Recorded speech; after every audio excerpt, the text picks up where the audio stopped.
SoFA Talk series. I, Aditya Yadav, from second year BFA Applied Arts. It gives me an immense pleasure to begin with the 8th session of SoFA Talks. I would like to welcome respected Professor Anuradha Parasar Dean Ma'am, Faculty of Fine Arts, Media and Journalism, Faculty of Liberal Arts, and Faculty of Law. I would also like to welcome respected Dr. Shruti Negurkar, Head of School of Fine Arts, all faculty members, all the students of MIT World Peace University, as well as the other participants who have joined this event. And finally, it's my pleasure to welcome our esteemed guest and resource person for today's session, Ms. Bayan Shaikh, Independent Editor and Curator.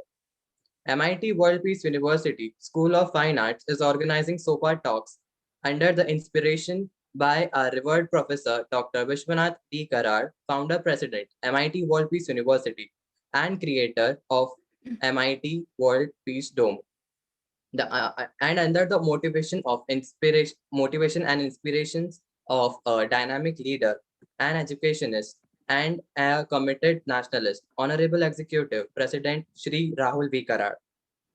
MIT World Peace University School of Fine Arts has planned SOFA Talk series from 7th May 2021 to 30th June 2021 under the tutelage of MIT World Peace University Academy Leadership Team, Professor N.T. Rao, Vice Chancellor, Professor R.M. Chitnis, Pro Vice Chancellor, and Professor Anuradha Parasar, Dean, FLFMJ Law.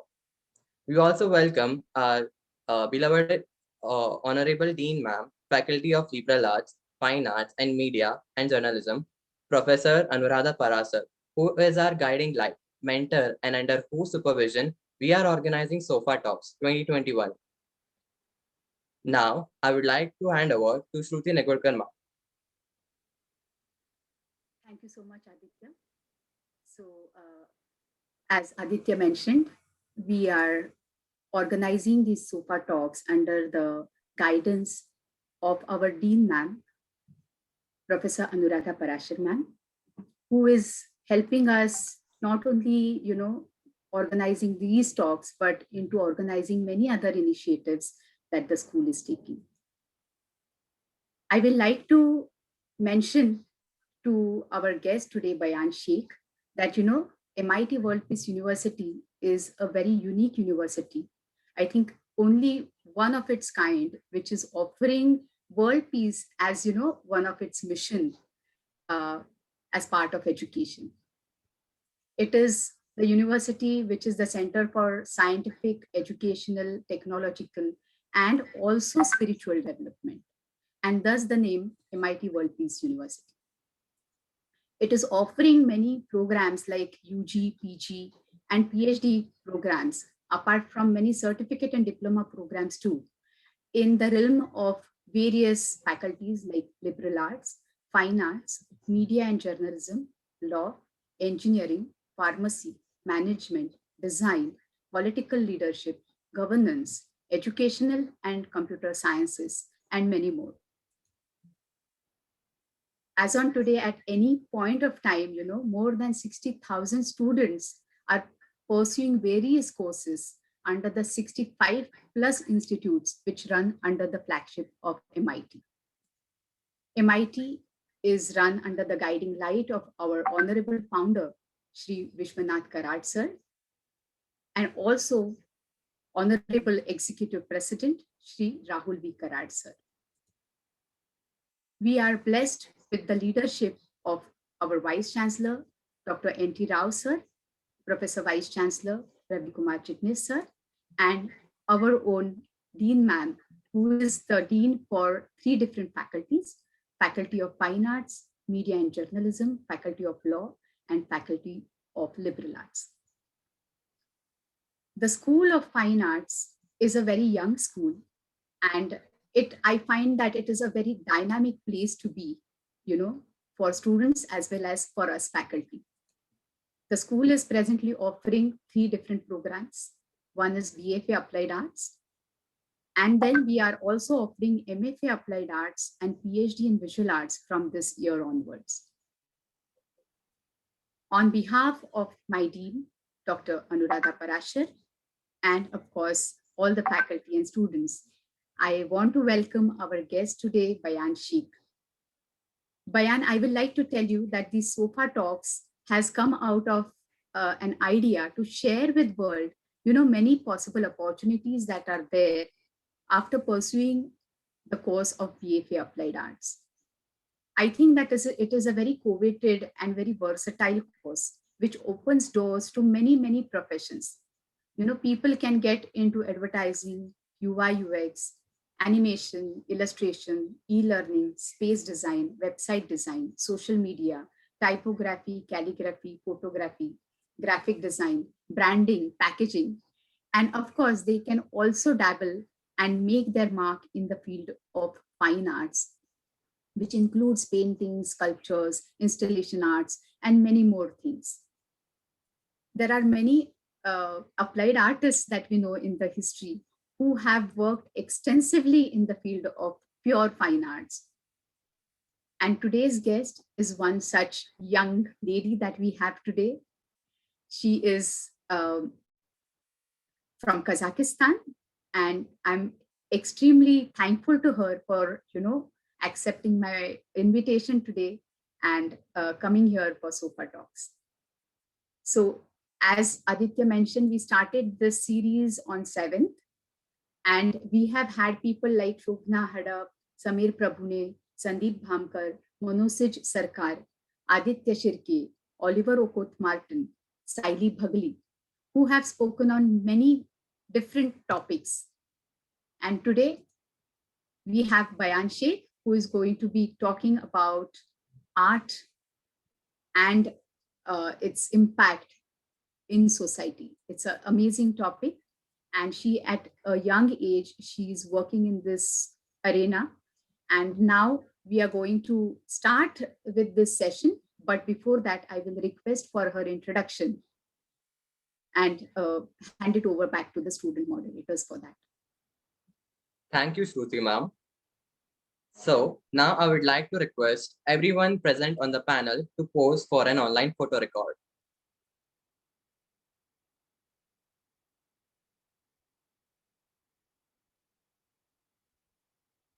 If you have any questions to ask to our guest, you can post them in the question and answer box.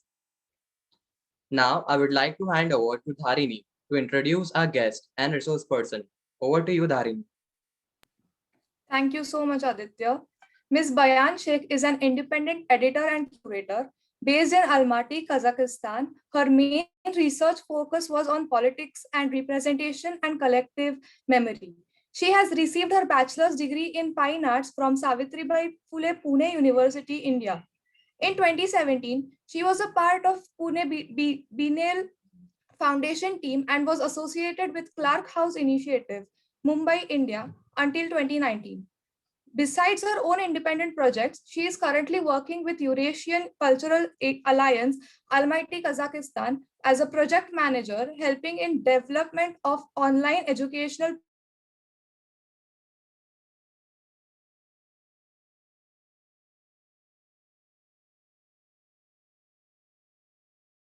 open mind, cultural and educational platform, Almaty, Kazakhstan, and Center for Universal Arts, ORTA, Almaty, Kazakhstan.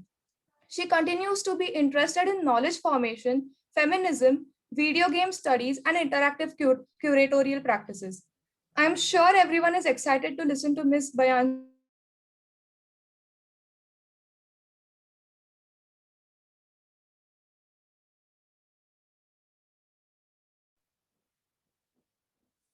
Ma'am, you are on mute.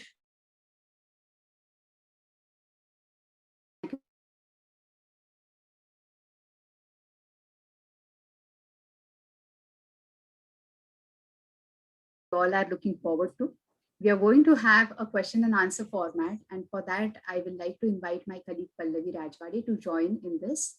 And Bayan, we are going to start with asking you a few questions. And, in this topic that we have, the social impact of art and culture, we would like to start by asking you a very basic question, of course.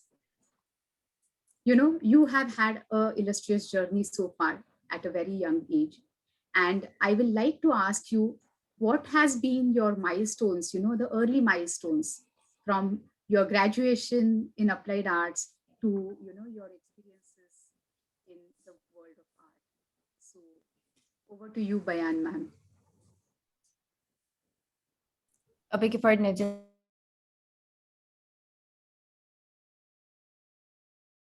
You hear me now, ma'am? Yes, all good. Okay. So what I'm saying is we will start with our discussion now. And what I want to ask at the beginning is, we'll like to know how you decided to get into applied arts, your education, in India, and your experiences, early experiences in the field of art. Hi, once again. First of all, I would like to say thank you for inviting me for this talk. I think it's an amazing opportunity, and I'm really glad to be here. Also, I'm kind of new to this because usually, I mean, in the last like a year or two, and especially with the pandemic and everything, I've been the host mostly, and we would ask, like me and my partners, we would ask questions and we would interview artists and everything. And this is quite interesting because like being on the other side of the conversation. So answering the question, I guess I was always into arts ever since I was a kid. It's just that I didn't really know what exactly I want to do, and I knew that art is something I was really passionate about, and I would always find myself like scribbling something and drawing like little sketches and everything. And I'm really happy to my mother, who was encouraging me in everything I did, and she was really believing in me and supported me in every like during every step of my journey. It all happened, and it's just that me and my mother, we started traveling around the world, and we came to India, and honestly I fell in love with the culture, and I fell in love with Bombay, and I really wanted to. It was just a feeling that this is something I want to do, and this is something I want to try in my life, and it somehow it just felt like it is important, and I'm really like till today, I think that this was one of the best decisions I have ever made in my life, to come and study in India and to live there and to share that experience. And yeah, so I chose the applied art uh, field because it looked quite interesting to me. And since I knew that I wasn't really sure what I want to do, but I wanted to have an understanding of what the field looks like, what are different things it can give to me. And applied art seemed like the very thing which has like various uh, like intersections, and you have publication design there, typography, calligraphy, uh, posture art, communication design, which is very vital, I think, especially like in the modern world.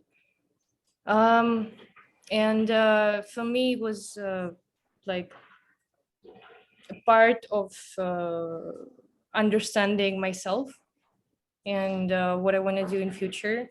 And also, there's this thing that I really do believe in education, and I do believe in a constant process of education. And I mean, I do plan to apply for a master's, I guess in a year or two. And like, this is my big dream, that I want to get a PhD. Um, what I want to say is that it's completely okay to try different things. And I think my master's degree is going to be, I'm considering cultural studies, curatorial studies, culture and policy. But that's the thing, like that's the amazing thing about education, that you can always choose different things. You can always like refocus on something else.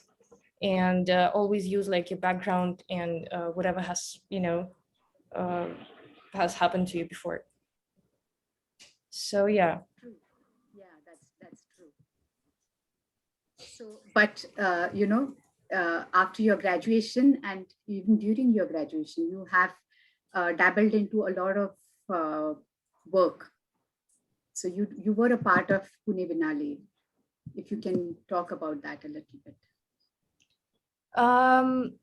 So when I came to in 2014, when I came to study in Pune, I wanted to know more about like the art scene, and obviously when you're coming to India as a tourist and you just like go to a few museums there and there, it's a different experience than actually living in the country, being in the field.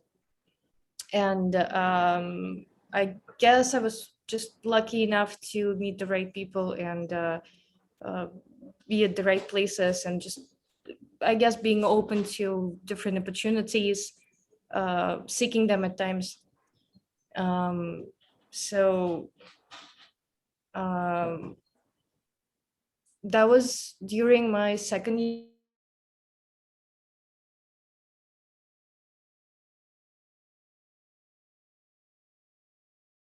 a few curators there, and I kind of started being interested in that discourse, and I understood that curating is something I'm really interested in.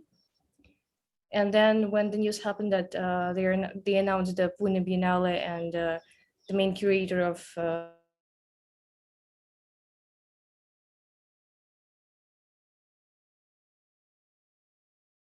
Kola, she was a co-founder of Clark House Initiative in Bombay, and I thought it was a great opportunity, so I applied for that.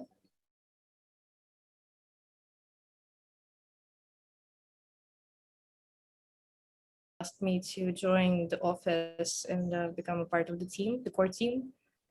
Um, Later, I became the social media manager, and I think I actually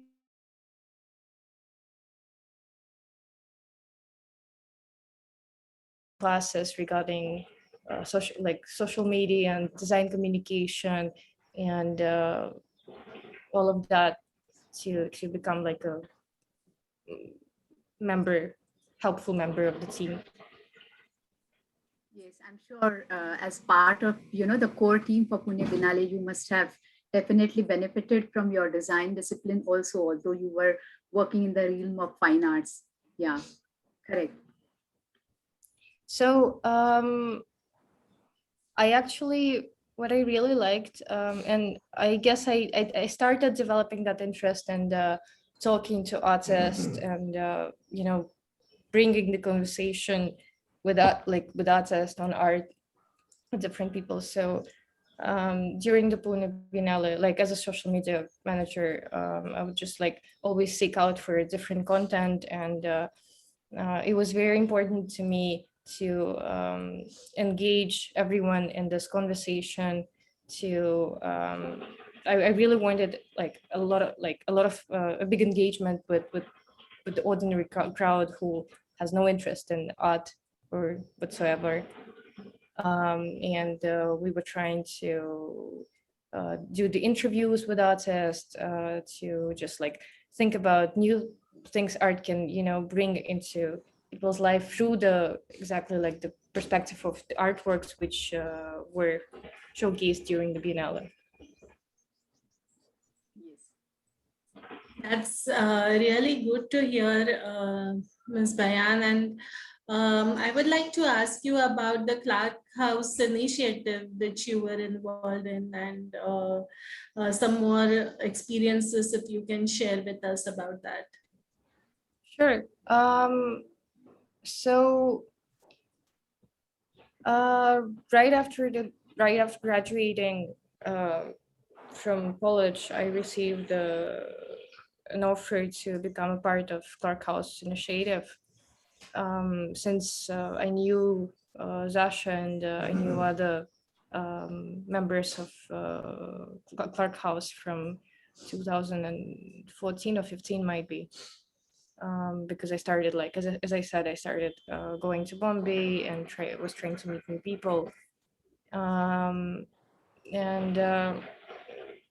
I joined it as a co-director, and I was responsible for like the online presence, since I already had some knowledge on social media presence. And I was actually I was thinking about making the gallery more accessible, which was the plan. And then I developed the website, which is again the thing which I learned at university, because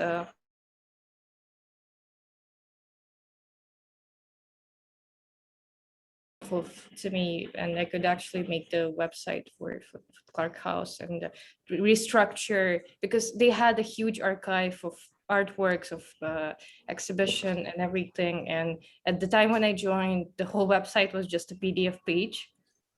And we thought that, the gallery like Clark House should have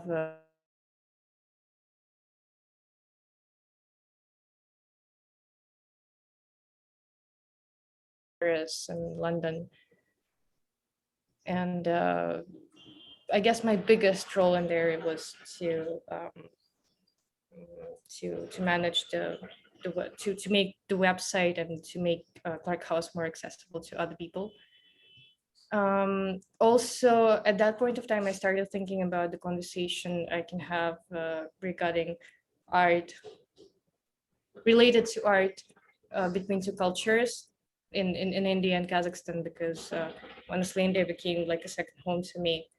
I spent around 6 years there, and I hope more coming anyway.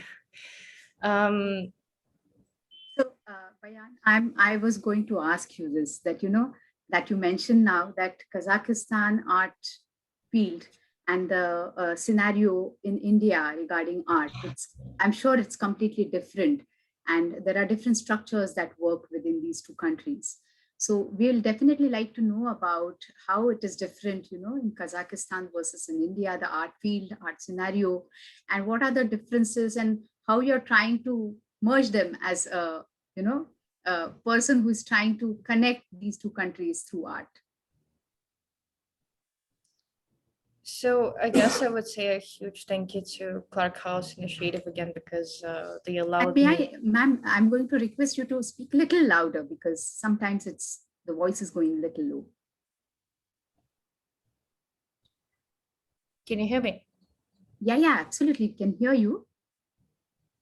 So I was saying that I would like to say thank you to Clark House Initiative and to other initiatives like that, because it did allow me to start the conversation around art, Indian art, and which was very important to me. I really wanted um, to broaden the horizon of uh, representation of Indian art in Kazakhstan, because still, even nowadays, it's I would say it's a bit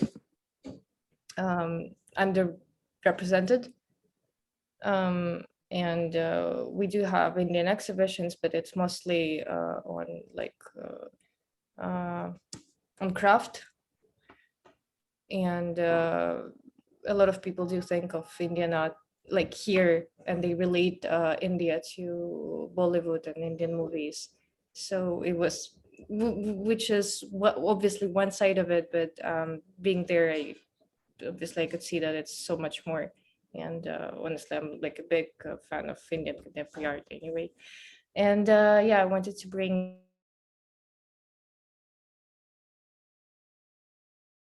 create an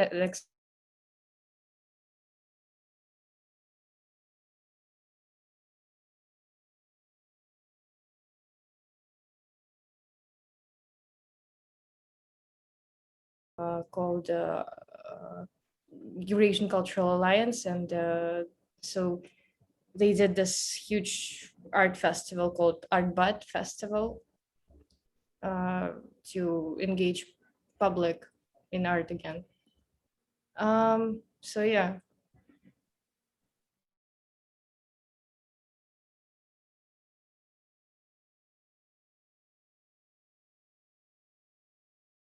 um, endeavors about the breast cancer awareness and tell a little bit more about your engagements in social activities. Sure. Actually, before speaking about that, I guess I would see a bit more on the previous thing, that when I moved back from from India to Kazakhstan, I was I was more into Indian art, and because I've spent a lot of time in India, I was quite out of scene in Kazakhstan, and I didn't really know a lot of things about it and about the country. And uh, just sorry, I'm just being a bit slow sometimes. Bayan, I feel that we are coming to the core of the subject where, we like to know how art impacts Sure. society and how culture impacts art and culture impacts society and how it is related. What is the role of art? And as part of that, you know, Yeah. that I, you are doing a lot of initiatives out of that. So as part of that, I think you're also trying to connect with breast cancer and those kind of social initiatives because they are close to your heart, I know. Sure. So something on that, if you can talk. Okay.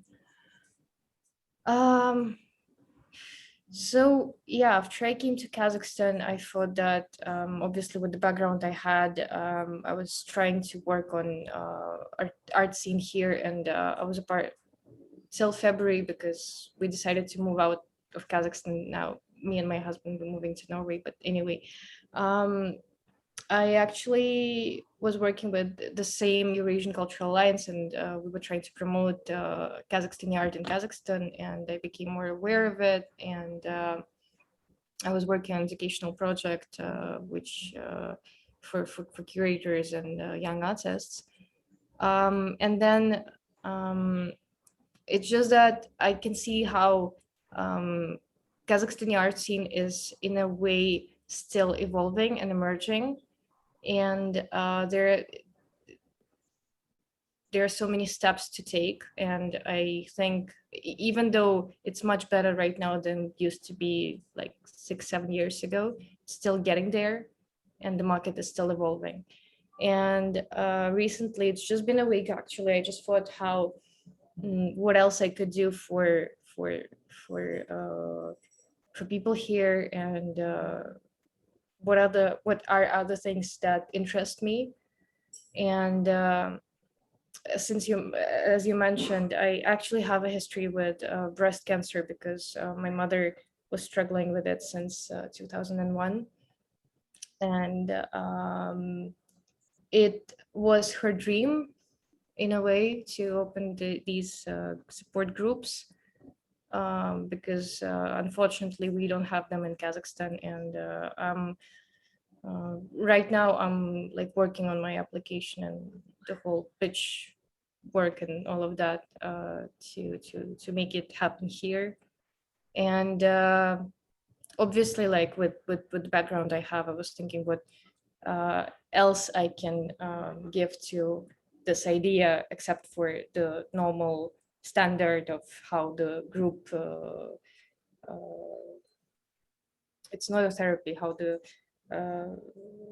support groups are working, like just like talking to each other and everything. I was thinking about the art therapy and how it can unite people, and how it can, like, even if it's just giving you the like empty canvas and brush with some paints. It's just something which is very, I